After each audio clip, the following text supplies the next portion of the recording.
Hello and welcome back. In the previous lesson, we learnt about three different ways of adding CSS. Hello and welcome back. This video is about class and ID attribute that I introduced in previous video. Now I am gonna talk about in more detail. In HTML, we can add ID and class attribute to any element or tag. This is my page structure. I have multiple headings here. For example, I give ID of h1 to this heading and make this heading look different from the rest of the headings. So I write style attribute in which I write color equal to red. I gave ID to the first heading only. Now by the help of this ID I can link this heading to anywhere in the HTML document. Let's make anchor tag here. Between these tags I right click here. Now in href I am writing the ID name using hashtag. We discussed in previous video that for ID name we use hashtag and for class name we use dot. So when I click on this link it will take me to the first heading. My file name is class underscore id.html. You can write any name of your file. Save it and open the file. So when I click on the link it will take me to the first heading which is in red color. Let me make the screen small to show you better. Now you can see if I click on this link it is taking me to the heading. So in this way we can use ID to bookmark different parts of page as well. We can not only use ID as a selector in CSS but we can also use it as a bookmark on a web page. Furthermore, there are two more important differences between ID and class. Let's see them one by one. The first difference is we can add one ID name only but multiple class names within the same element. Let me explain it in detail now. Let me create a div here.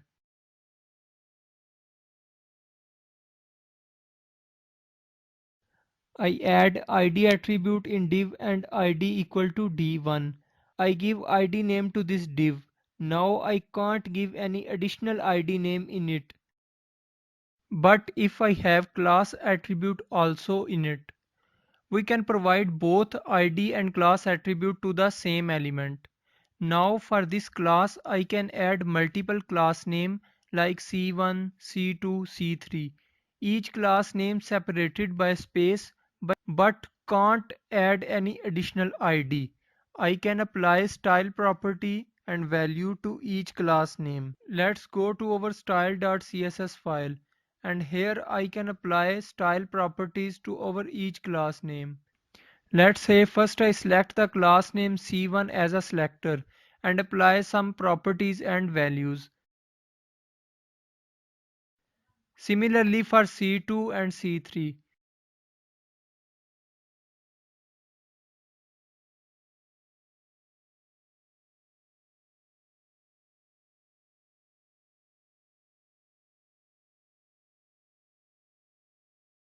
Like that you can choose each class name as a selector. It is according to your choice and requirement. Since we have different class names, so remember that class name cannot have a name composed of words with space. Otherwise they will be treated as a different classes. If you write class name my heading with space, they will be treated as two classes.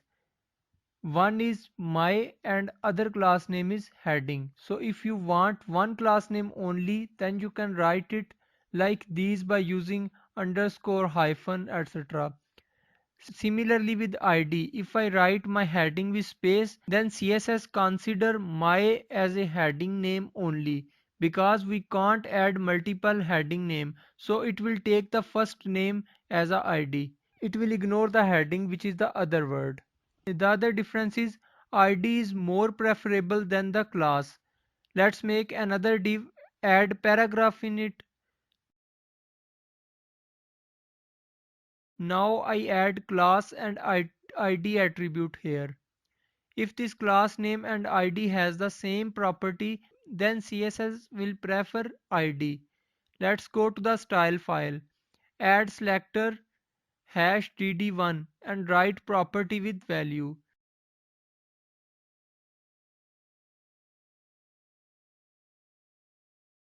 Similarly for class name, add selector dot cc1.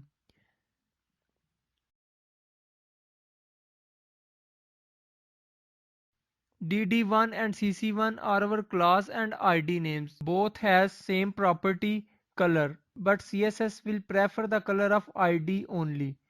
It will happen in that case if any element has both ID and class attribute, and class and ID attribute has same property. So I write purple color in ID name selector, so it will display in purple color. Save it and refresh the browser. You can see it neglects the class color. You can see it is in purple color, which we write in ID selector. We will see different CSS properties to apply different styles to the HTML elements. And these properties can be grouped into text properties, color properties, background properties, and so on. And in this video, I am gonna start with text properties to make changes to the text on web pages. And these are the different properties that I am gonna cover. Let's get started and begin with the font property. We have used this property earlier as well. So as the name suggests, we use the font size property to control the size of the text on the screen. So for practice, I am gonna make some paragraphs here. I will apply different styles on these paragraphs for better understanding. Let's go to the style.css file. Here using element type selector, I write P here. By default, the browser has some predefined properties for different elements, like the default font size is 16 pixels. Save it and open the file on browser. You can see the text font size is of 16 pixels, which is by default. We don't use font size property yet. So if I write font size equal to 30 pixels, the browser will now apply the font size of 30 pixels. Save it and refresh the browser. You can see font size increase from 16 pixels to 30 pixels.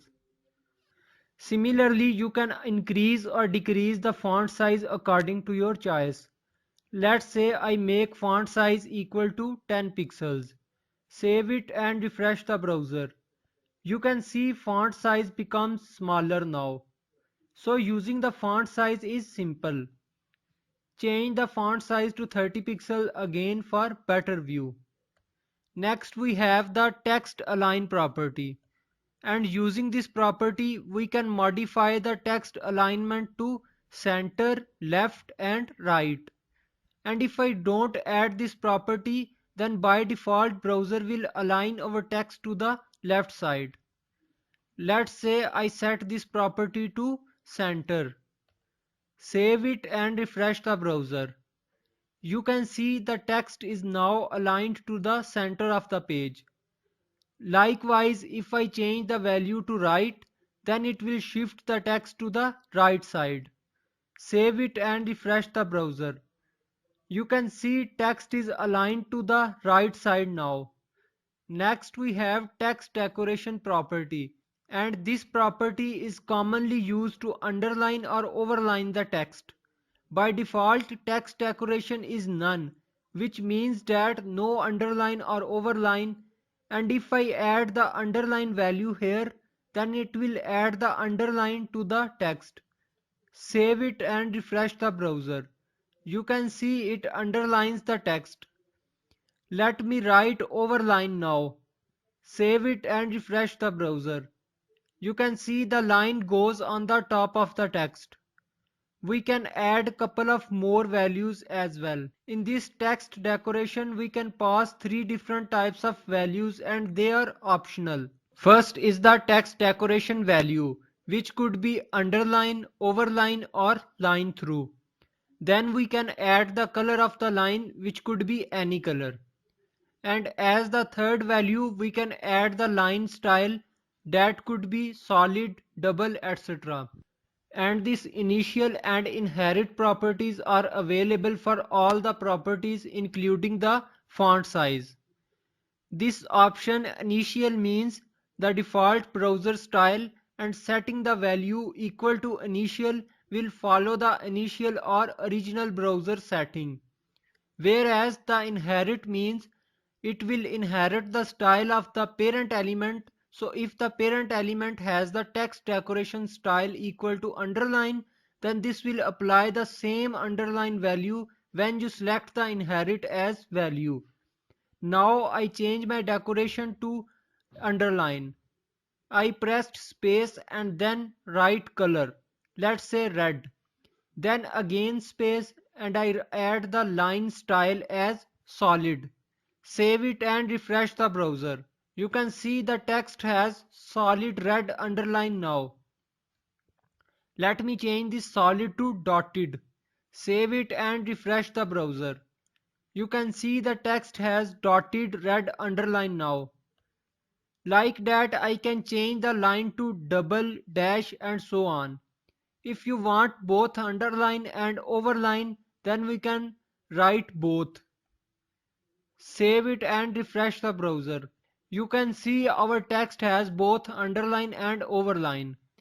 And in the same manner I can add line through. Save it and refresh the browser. You can see we have all of lines on text. To keep it simple, I change it to underline. Now it is important to note that the current version of Internet Explorer or Edge does not support the line color or line style property.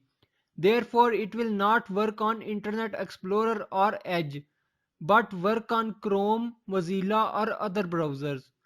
If you just stick to the line type only without color and line style, then it will work fine on Internet Explorer or Edge. Next we have text transform property that changes the text to uppercase, lowercase or capitalize. Let me set it to uppercase first. Save it and refresh the browser. You can see the text is transformed to uppercase letters. Likewise, if I change it to lowercase, save it and refresh the browser. You can see the text is transformed to lowercase letters. And the third option, which is capitalize, save it and refresh the browser. You can see it makes the first letter of each word uppercase. After that we have text indent property. It provides indentation. Just like the font size, we can provide the length, like if I write 20 pixels. Save it and refresh the browser. Our text shifts 20 pixels to the right side. It is not visible here because we set our text align property to right. So if I change it to the left, save it and refresh the browser. You can see now it is visible that our text shifts 20 pixels towards right. We can increase or decrease the pixels according to our requirements. We can also provide negative value in it. Let's say if I write -20 pixels in it. Save it and refresh the browser. You can see it shifts the text 20 pixels to the left side. Let me change this text indent to 20 pixels again. After this we have letter spacing property. It specifies the space between characters and the text. I set this letter spacing property to 10 pixels. Save it and refresh the browser. You can see it add 10 pixels space between the characters. And just like the text indent property, we can provide the negative value as well. So if I change the value to -5 pixels, save it and refresh the browser. You can see it reduced 5 pixel space between the characters. You can use the negative value when you think there is more space, and this might sometimes be the case with some font styles having more default spaces, but for now let me change it to 5 pixels. After that we have word spacing property, which is similar to the letter spacing. Letter spacing is used to specify space between characters, but word spacing used to specify space between words. So if I set it to 20 pixels, save it and refresh the browsers, you can see the space between two words increase to 20 pixels. We can also give negative value in it, which will reduce the space. The next we have line height property. This is used to specify space between two lines. Let me set it to 40 pixels. Save it and refresh the browser. It changes the line space to 40 pixels. If I write the value of line height without writing pixels, then browser automatically multiply the line height with font size value. Currently we have 30 pixels font size value. Let's save and check how it looks. You can see the space between lines increases a lot. So adding value without pixels generally add lot of space because it gets multiplied with font size value. Let me change it back to 40 pixels. If I set it to the normal, then the space will be as much as we saw by default. Next we have font weight property, which specifies the thickness of the text. Setting the value to normal gives the original or default value. The lighter value makes the character lighter, whereas the bold value means the text is bold. If you want the text even more bold, then you can write the value bolder. You can also provide number to the scale of 100 to 900, but it will be 100, 200, 300 and so on. And lastly, we also have initial and inherit option as well. So let's try this property with different values. First, I set it equal to bold. Save it and refresh the browser. You can see it is bold format now. If I change it to the bolder, save it and refresh the browser, you can see this time it becomes even more bolder. Let's make this value lighter now. Save it and refresh the browser. You can see the text is much lighter now. Lastly, let's try number. I write 600 as value. Save it and refresh the browser. The text is now bold. Similarly, you can try any number according to your requirements. The next property we have is text shadow. It is used to add shadow effects on text and change its feel on website. And in its value, we can add couple of parameters. First, we can add value for edge shadow, which means for horizontal shadow, and we can provide negative values as well. Then we add space and add vertical shadow value. This also allows negative values. Then comes the blur radius, which specifies how much blur the text should appear. We can skip this option as well, and its default value is 0. The next one is optional, which is color, and here you can specify the shadow color. Horizontal and vertical shadow are not optional, but last two are optional. Let's try this on our code. I add first value for edge shadow, which is 5 pixels. Then I add space. Now I add value for vertical shadow, that is 10 pixels. The last two blur and color options are optional, so I am not using it yet. Save it and refresh the browser. It looks like this. We specify vertical shadow more than the horizontal shadow. Let's make the values equal to 2 pixels each. Save it and refresh the browser. Now the shadow is not looking so deep, but it is very sharp because I did not blur it. Therefore it does not look like a real shadow. So let's try the third value for blur radius. Save it and refresh the browser. This time the shadow actually looks like a shadow, which is a bit blurred. Lastly, let me add the fourth value, which is color. Save it and refresh the browser. Now we have the color as well. After this we have color property that we have studied before. It changes the text color. I add red color here. Save it and refresh the browser. You can see it is in red color. When we have long text on page, then we use word wrap. By using it, text breaks into new line so that text does not go out of the visible area which is in the boundary of the browser, and as a result the user does not have to scroll to read the text. For using word wrap we have property called white space. So this property controls white space in the text. I write first value normal. This will allow the text to break as normal. In other words, the word wrap works with this one. Save it and refresh the browser. Let me minimize my screen first. You can see text is breaking into new line. The second option we get is the no wrap option that disables the word wrap option. Save it and refresh the browser. You can see it disables the word wrap.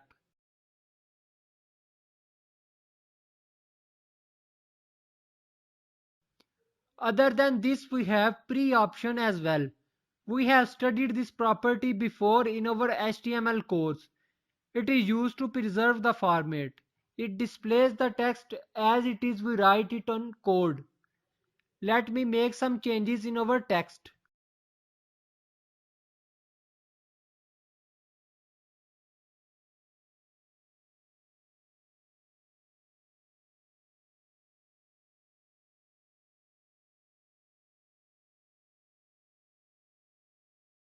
Save it and refresh the browser. You can see it is showing the text same as we write in our HTML. The next we have pre-wrap option. This is the combination of pre and wrap. It means that it will wrap the text but it will also preserve the line breaks and extra spaces as we write in our HTML. Let's make some more changes in our text.